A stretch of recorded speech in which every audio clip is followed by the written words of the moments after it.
Welcome back to city news. కళారంగానికి నిలయమైన తెనాలిలో ఎందరో కళాకారులు పుట్టారు. ప్రపంచవ్యాప్తంగా వారి కళ ద్వారా తెనాలి ప్రాంతానికి పేరు ప్రఖ్యాతులు తెచ్చారనడంలో అతిశయోక్తి లేదు. 1957లోనే తెనాలిలో అనేక నాటక సమాజాలు ఏర్పడ్డాయి. అంతకుముందు కూడా కళాకారులు నాటక రంగానికి పౌరాణిక నాటకాలకు పేరు తెచ్చారు. వీళ్లలో కొందరు చిత్రరంగంలో ప్రవేశించి మొదటి తరం సినీ నటులుగా ఘనకీర్తిని సంపాదించి పెట్టారు. అందులో ఒకరు మన తెనాలిలో పుట్టి తెనాలిలోనే చదివి తెనాలిలో డాక్టర్ వృత్తి చేస్తూ మరో ప్రక్క నాటకాలు ఆ తర్వాత చిత్రసీమలో ప్రవేశించిన మహానటులు డాక్టర్ గోవిందరాజుల వెంకట సుబ్బారావు. ఆయన పేరు వినగానే అలనాడు గంభీరమైన ఆకారం, టీవీ కనిపించేవి అంటారు. ఆంధ్ర ప్యారిస్, తెనాలంటే ఆంధ్ర ప్యారిస్ అని అందరికీ తెలిసిన విషయం. కానీ ఆంధ్ర ప్యారిస్ అని చెప్పుకోవడానికి అనేక సంఘటనలు ఉన్నాయి. ఇది ముఖ్యంగా కళలకు కానాచే, కళాకారులకు నిలయం అని చెప్తున్నాం. ఎప్పటి నుంచో చెప్పుకుంటూ వస్తున్నటువంటి కళాకారుల గురించి చెప్పేటువంటి విషయంలో ఈరోజు ఒక ప్రత్యేకత ఉంది. స్వాతంత్రం రాకముందే సినిమాల్లో నటించినటువంటి మహానుభావులు ఎంతోమంది నాటక సమాజాల నుంచి కానివ్వండి, ఆ నాటక సమాజాల నుంచి చిత్ర పరిశ్రమలోకి వెళ్ళినటువంటి వాళ్ళు ఎంతోమంది ఉన్నారు. అందులో భాగంగా ఈరోజు మనం ప్రత్యేకంగా చెప్పుకోవడానికి గోవిందరాజుల సుబ్బారావు గారు. గోవిందరాజుల సుబ్బారావు గారు అంటే ఆయన తెనాల్లో ఎక్కడుండే వాళ్ళు తెలుసా మీకు? రండి వెళ్ళి చూసేద్దాం. ఎక్కడో మనం తెలుసుకుంటే పెళ్ళిళ్ళు అవుతాయండి. బ్రహ్మనాథం గారి ఇంతకు పెళ్ళి ఎక్కడా? అదే ఎక్కడో కాదు, మా అల్లుడు చెల్లెలే. వాళ్ళ వంశం సాంప్రదాయం వేరే అడగాల్సిన పని లేదు. ఇక అందచందాలంటారా? అదే అందరే చేసుకుంటామండి, కురుక్కు తింటామా? అయితే నా మటుకు నాకు పరువు మర్యాదలతో చేసుకోవాలి ఉంది. ఏమిటి, మాకు పరువు మర్యాదలు ఏమంటావా? ఇన్సల్ట్. ఏమంటానండి, అందుకేగా మిమ్మల్ని కూర్చోమండి. కూర్చోండి కూర్చోండి. చూడండి, మా అబ్బాయి నలుగురిలో తిరిగేవాడా? కొంచెం ఘనంగా చెప్పుకోవడానికి కట్నం కావస్తే పుచ్చుకోమనండి, అదింత భాగ్యం మన చేతిలో ఉంది. ఇంతకీ ఎంతగా ఉంది ఏమిటి ఉద్దేశం? అబ్బే అంటే ఏమిటండి, డబ్బు శాశ్వతం ఆ మాట బద్దం ఉండాలి కానీ వాడి అంతస్తు అది చూసి ఏదో మీరే ఆ ముక్క కాస్త సెలవిస్తే. తాలూకా హై స్కూల్లో చదువుకున్నారు గోవిందరాజులు. ఓవర్ బ్రిడ్జి సమీపాన పెద్ద మండువాలోగిలి ఉండేది. ఆ స్థలంలోనే గోవిందరాజులు సుబ్బారావు నివాసం ఉండేవారు. ఆయన ఇక్కడి నుండి మద్రాసు వెళ్లిన తర్వాత స్థలాన్ని విక్రయించారు. ఆ స్థలంలోనే అలంకార్ థియేటర్ను వేరేవారు నిర్మించారు. గోవిందరాజు సుబ్బారావు గారు ఆయన మహానటుడు, మహా పర్సనాలిటీ అండి. సినిమాల్లో నటించడం అంటే ఈ రోజుల్లో లాగా ఎంత పర్సనాలిటీ ఉన్నా, ఎంత హైట్ ఉన్నా, ఎంత ఏ విధంగా అవసరమైతే అనాకారిగా ఉన్నా కానీ అతను పెద్ద అందగాడుగా చూపించగలిగేటువంటి టెక్నాలజీ ఇప్పుడు ఉంది. ఆ రోజుల్లో ఓన్లీ పర్సనాలిటీల మీద ఆధారపడే సినీ నటులుగాను, డ్రామాయిస్టులుగాను, లేకపోతే ఇంకో రకంగా కళాకారులుగా ఉండాలంటే మంచి పర్సనాలిటీ ఉండాలి, అందంగా ఉండాలి. మరి అనేక రకాల కోణాల్లో ఆ రోజుల్లో చూసేవాళ్ళు. ఈరోజు అంత పెద్ద అవసరం లేదు. అయితే అంత ఆజానుబాహుడైనటువంటి గోవిందరాజుల సుబ్బారావు గారు అదిగో మనకు కనిపిస్తున్నటువంటి ఆ ప్రాంతంలోనే అలంకార ట్యాక్స్, మీకు తెలుసు, ఓవర్ బ్రిడ్జ్ పక్కనే అలంకార ట్యాక్స్. అదే ఈ అలంకార ట్యాక్స్ పక్కనే, అంటే అలంకార ట్యాక్స్ ఏర్పడక ముందు ఆ స్థలంలో గోవిందరాజుల సుబ్బారావు గారు ఇల్లు ఉండేది. ఆ ఇంట్లోనే ఒక పెద్ద డాక్టర్ అనమాట. అంత పెద్ద పర్సనాలిటీ, అంత డాక్టర్, మెళ్ళో చెతస్కోప్ వేసుకొని ఆయన గుర్రబండి మీద ఊరంతా తిరిగేవాళ్ళు.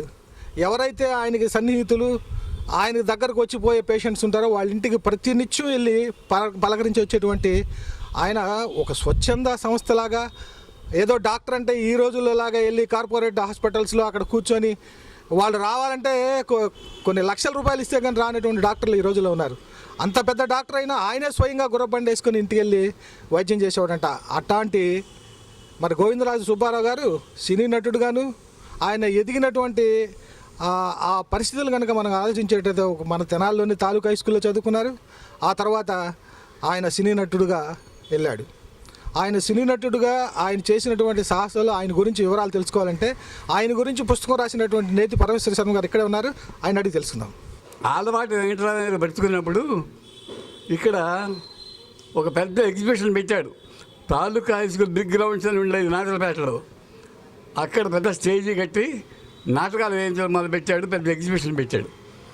ఒకరోజు ప్రతాపరుద్రుడి నాటకం ఒకరోజు. ఆ రోజున స్టేజ్ అంతా నటులంతా వచ్చారు. వేషాలు వేసుకున్నారు, రెడీగా ఉన్నారు, ఈ నాటకం మొదలు పెట్టాలి. కానీ గోవిందరావు సుబ్బారావు మెడ్రాస్ నుంచి రాలా. ఎంతసేపటికి రావట్లా.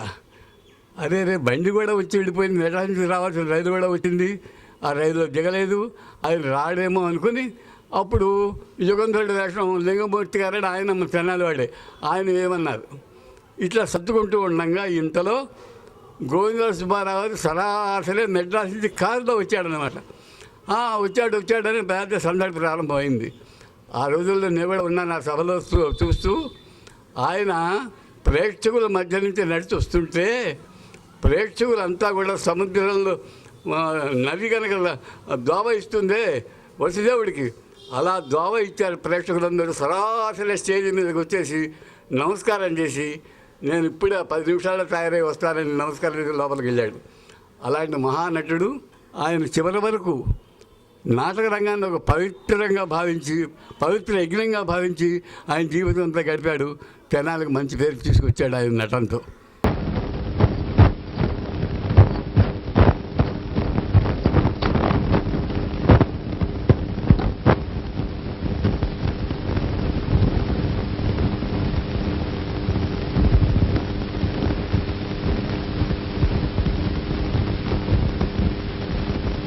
బాబు గారు, అబ్బాయి గారు నన్ను చెప్పుతో కొట్టారండి.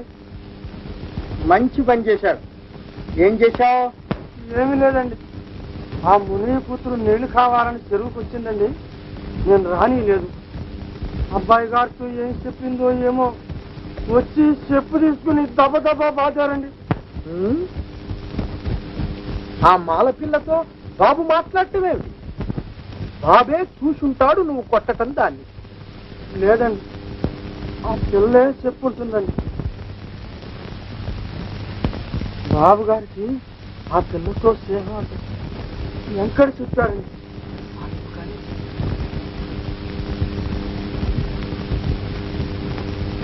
నోరు ముయ్యి, ఆ వెంకటని ఇలా పంపించు.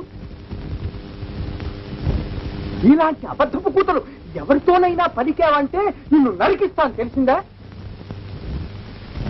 ఈ రూపాయి తీసుకుపో. ఆయన లీడింగ్ డాక్టర్ కూడా. మెడలో స్టెథోస్కోప్తో గుర్రబండిలో తిరుగుతూ పేషెంట్స్ను చూసేవారు సుబ్బారావు. గుబురు మీసాలతో కుదిమట్టంగా ఉండేవారు గోవిందరాజులు. పౌరాణిక, చారిత్రక, సాంఘిక నాటకాలలో వివిధ పాత్రలను పోషించారు. సుబ్బారావు కేవలం నటులే కాదు, గొప్ప సాహితీ అభిమాని. భారత రామాయణాల్ని కూలంకషంగా చదివారు. వీరికి సంతానం లేదు. మాలపిల్లతో ప్రారంభమైన సినిమా జీవితం పల్నాటి యుద్ధం, ధర్మాంగద, గుణసుందరి కథ, ముగ్గురు మరాఠీలు, షావుకారు, పెళ్లి చేసి చూడు, చరణదాసి, మాయాలోకం, కన్యాశుల్కం, భాగ్యరేఖ, శాంతి, రత్నమాల, లక్ష్మమ్మ, పాండురంగ మహత్యంలతో పాటు అనేక చిత్రాలలో గోవిందరాజులు సుబ్బారావు నటించారు. సుబ్బారావు గారు ఎంత మహా నటుడో అంత ప్రేమ తల్లి మీద ఉండేది. కారణం ఏంటంటే ఆయన చిన్నతనంలోనే తండ్రి చనిపోయాడు. 10 సంవత్సరాల వయసు. అప్పటికి 10 సంవత్సరాల వయసులో తండ్రి చచ్చిపోయిన తర్వాత తల్లే అన్నీ పోషించింది, పెద్దవాడిని చేసింది, ఆయన మంచి డాక్టర్ని చేసింది, అలాగే యాక్టర్ని చేసింది. అలాంటి సమయంలో గోడవల్లి రామబ్రహ్మం గారి దగ్గర నుంచి ఒక పిలుపు వచ్చింది రాజమండ్రి నుంచి. ఏమనంటే, నిన్ను సినిమాలోకి తీసుకుంటాను, మాలపిల్ల సినిమాలో షూటింగ్ చేస్తున్నావు, దానిలో తీసుకుంటాం సుబ్బారావు గారు, మీరు కనుక వచ్చి ఆ మీసాలు తీసేసి మీరు చిత్రంలో నటించాలని చెప్పి ఆయన కబురు పంపించాడు. ఎప్పుడైతే సినిమా ఆఫర్ అయితే వచ్చింది కానీ తను మీసాలు తీయడానికి అంగీకరించలా. అయితే అమ్మని అడిగి కనుక్కొని మీకు ఏ సంగతి చెబుతానని చెప్పి తెనాలి వచ్చి, అప్పుడు మెడ్రాస్లో ఉన్నారు ఆయన, మెడ్రాస్ నుంచి తెనాలి వచ్చి వాళ్ళ అమ్మగారికి చెప్పాడు ఈ విషయాన్ని. నాకు సినిమాలో ఆఫర్ వచ్చిందమ్మా, కాకపోతే మీసాలు తీసేయమంటున్నారు, మరి నాకైతే అమ్మని అడిగి తెలుసుకొని చెప్తానని చెప్పి అమ్మకి చెప్పాడు. అప్పుడు తల్లి ఆశీర్వదించి, లేదు నాయన నటించు, అది సినిమాయే కదా, నటనే కదా, దానిలో తప్పేం లేదు, యాక్సెప్ట్ చేసింది. అప్పుడు గోడవల్లి రామబ్రహ్మం గారికి కబురు చేశాడు, తన యాక్సెప్టెన్స్ని చెప్పాడు, నేను వస్తున్నాను సినిమాలు నటిస్తాను. ఆ మాల పిల్లలో ఆయన నటించినటువంటి పాత్ర ఎంత గంభీరమైన పాత్ర, ఆ పాత్రను చూద్దాం రండి. అసలు చూడండి, అసలు ఆయన ఎలా ఉన్నాడో, ఆ సినిమాలో ఎలా నటించాడో కూడా మీరే చూడండి కళ్ళారా. నిజమే, కానీ ఇది ధర్మయుద్ధం ఆయన, ఎలాంటి కష్టమైనా భరించి తీరాలి. నాన్నగారు, తెలియక అడుగుతాను, తాకినంత మాత్రాన ధర్మం నశిస్తుండే? నశిస్తుంది, తప్పక నశిస్తుంది. తాకటంతోనే వర్ణ సంకరం, దాంతోనే ధర్మ వాతావరణం అంతా మలినమైపోతుంది. లోకంలో ఎక్కడా లేనిది ఈ అంటుదోషం మనకేనా? లోకంలో మతాలకు మన హిందూ మతానికి చాలా వ్యత్యాసం ఉంది. అది ఇంగ్లీష్ చదువుకున్న వాళ్ళకి తెలియదు. నాయనా, నువ్వు బాగా చదువుకుని మన వేద ప్రమాణాలతో ఈ శిఖండివాదాల్ని రూపుమాపించాలి. గోవిందరాజు సుబ్బారావు గారికి అంత పెద్ద సినీ నటుడయ్యాడు, బ్రహ్మాండమైనటువంటి పేరు ప్రఖ్యాతులు సాధించాడు. కానీ పిల్లలు లేరండి. ఎంత దురదృష్టం. అయినా పర్వాలేదు, తన సోదరుడి కూతుర్నే పెంచుకున్నాడు, ఆయన పెద్ద చేశాడు. మీకు ఒక చిత్రం తెలుసా? బాబు గారు అంటే అనేక చిత్రాలకి దర్శకత్వం వహించారు. బాబు గారు అంటే తెలియని వ్యక్తి లేడు.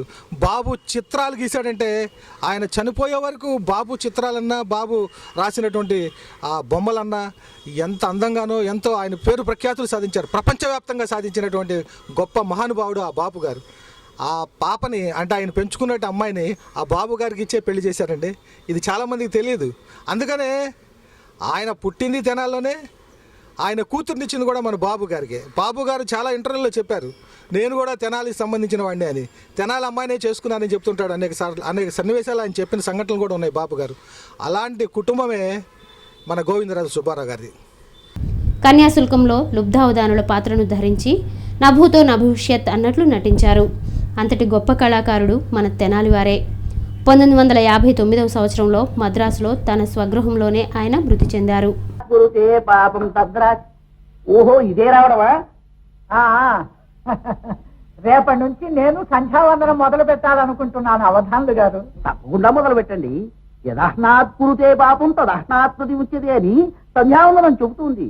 సంధ్య వారిస్తే ఏ రోజు చేసిన పాపం ఆ రోజే పోతుందట. అందుకే మీరు కానివ్వండి, అవకాశంగా మాట్లాడుకుందాం. తర్వాత సంధ్య వార్చుకుంటాను. అంత ముఖ్యమైన ప్రస్తావన అయితే సెలవియండి. సుబ్బి, పంతులు గారికి దాహానికి మంచి మజ్జిగ తీసుకురా.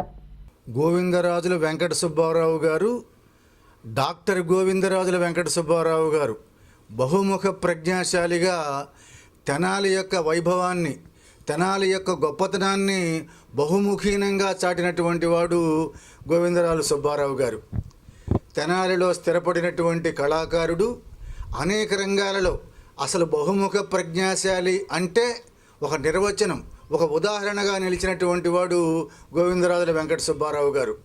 అటు నాటక రంగం, సినిమా రంగం, అంతేకాకుండా ఆంగ్ల సాహిత్యం, ఆ తర్వాత శాస్త్రీయమైనటువంటి దృక్పథం, అట్లాగే రామాయణం పట్ల ఉండేటువంటి సాహితీ దృక్పథం, ఒక వైద్యుడిగా చేసినటువంటి ప్రజాసేవ, ఇట్లా ఒక అద్భుతమైనటువంటి అనేక రంగాలలో ఆయన యొక్క గొప్పతనాన్ని చాటినటువంటి వాడు.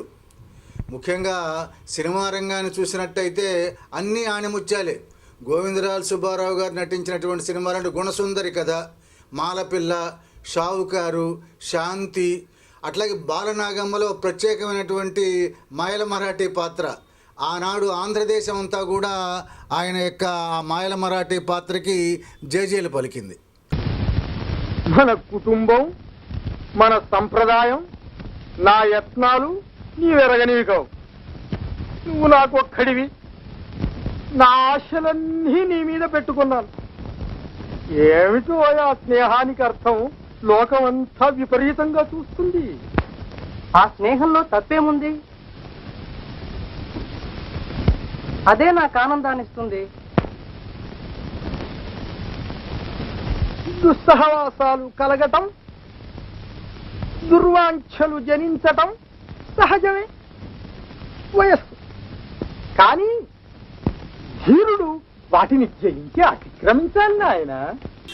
తెనాల్లో పుట్టి తెనాల్లో పెరిగినటువంటి ఎంతోమంది కళాకారులు తెనాలి వాసులు ఎప్పుడో స్వతంత్రం రాకముందే సినీ పరిశ్రమ స్థాపించిన నాటి నుండి ఈ రోజు వరకు కూడా దాదాపు 150 మందికి పైగా సినీ నటులు తెనాల్లో ఉన్నారంటే మనం నమ్మలేం.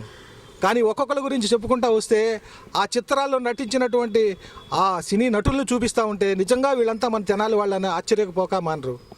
ఇటువంటి మహానుభావులు ఆ చిత్రాలు వచ్చిన రోజుల్లోనే తెనాలి వాస్తవ్యులు చిత్రాల్లో నటించారంటే, అంత గొప్ప గొప్ప చిత్రాల్లో నటించి అంత గొప్ప గొప్ప పాత్రలు చేసినటువంటి మహానుభావులు మన తెనాలి వాళ్ళంటే నిజంగా మనకు ఒళ్ళు పులకరించక మానదు.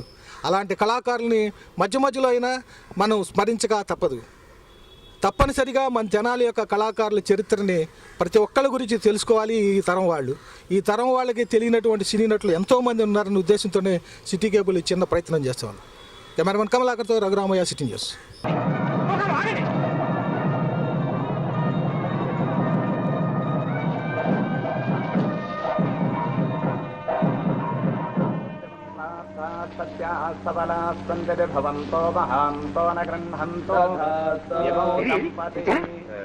చూడండి, సమయానికి సొమ్ము అందుబాటు కాలేదు.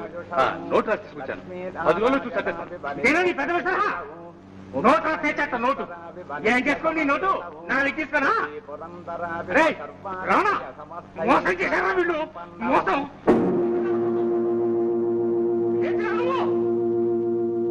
ఎంత మోసపోతాం అనుకున్నావు? నీ పొద్దు వాడి లక్ష్యాలు వెంకటేశ్వర గారు, మేమేం మోసం చేయలేదండి.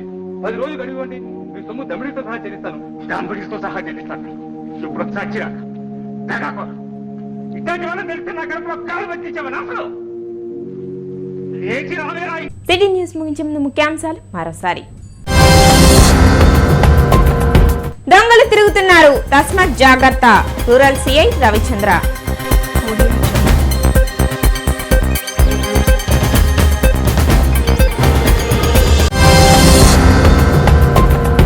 సినీ నటుడు గోవిందరాజుల సుబ్బారావు మన తెనాలి వారే.